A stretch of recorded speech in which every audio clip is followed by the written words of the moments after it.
thonë të Ibn Taymija se më vezvese, më shumë kanë ata që kanë iman. Shejtani çka ti ban vezvese atinve që i kanë bërë shirk dhe kufër. Kush janë ata të cilët më shumë vezvese, kush janë më të solmuarit, kush janë më të ngacmuarit në çështje, vëllezër të ndershëm, janë ata që kanë besim zemrën e tyre.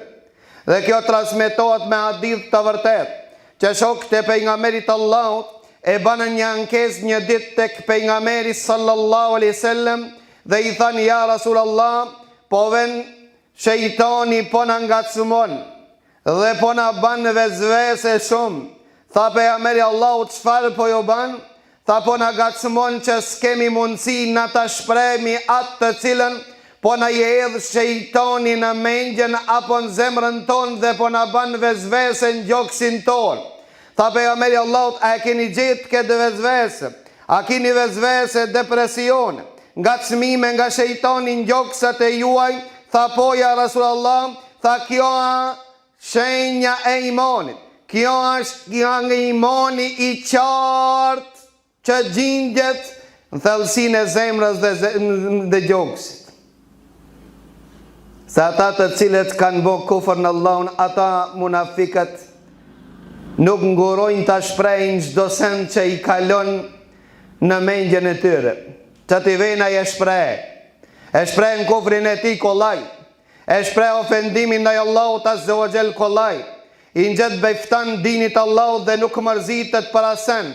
Pra ti që mërzitet dhe vend shejtani të ngacmon gjoksin tanë, zemrën tonë, të bën vezvese, nga shenja e imanit. Para të tha pejgamberi Allahut, tha: nëse ju ngacmon shejtani, atëherë thuni e'udhu billahi minash shejtanir rajim. Pra kërkoni prej Allahut azza wa jall që strehon nga ngacmimet e shejtanit.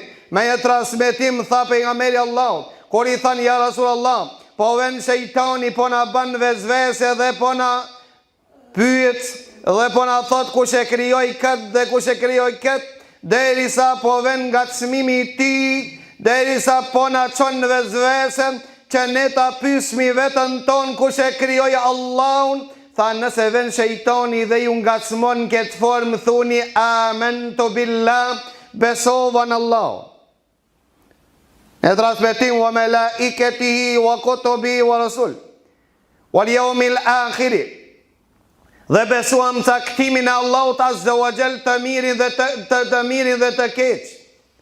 Kjo është nga ngacmimet e shejtanit. Me një transmetim thot pejgamberi sallallahu alaihi wasallam: elhamdulillah që komplotët e shejtanit tek besimtari i kthej vetëm në vezvese. Çka mund shejtani mi bon muslimonit përveç vezvese?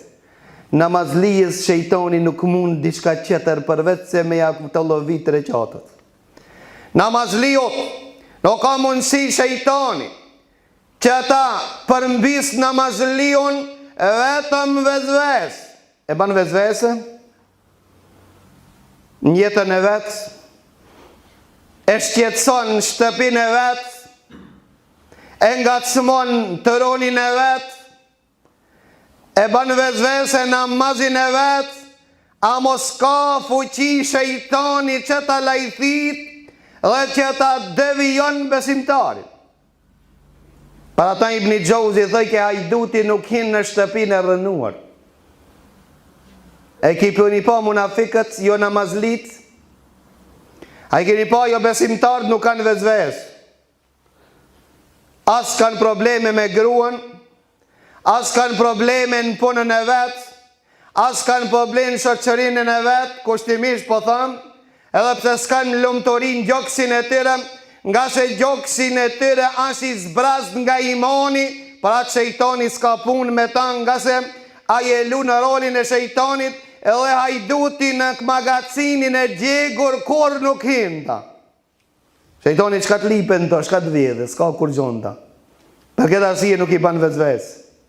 Dhe këto jetojnë dhe gjoksin e ngritin, ofendojnë Allahun dhe ofendojnë dinin Allahut. E loftojnë dhe bëjnë komplote ndaj dinit Allahut në atë ditë dhe thot: dhe po na nimon Allahu po të ndihmon shejtani, për çka se ti të bëhesh bashkë me shejtanin banori i xhenemit.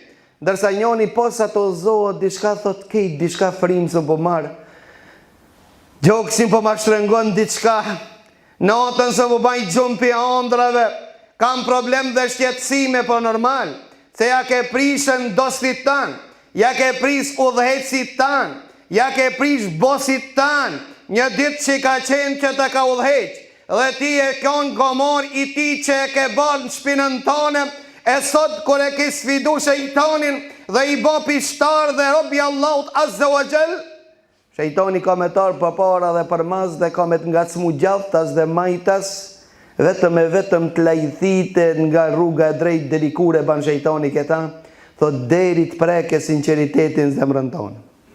Shejtani nuk ka mundësi që ti shqetëson ata të cilët janë të sinqertë. Për këtë arsye përpiqu që të bëjsh vepra të sinqertë.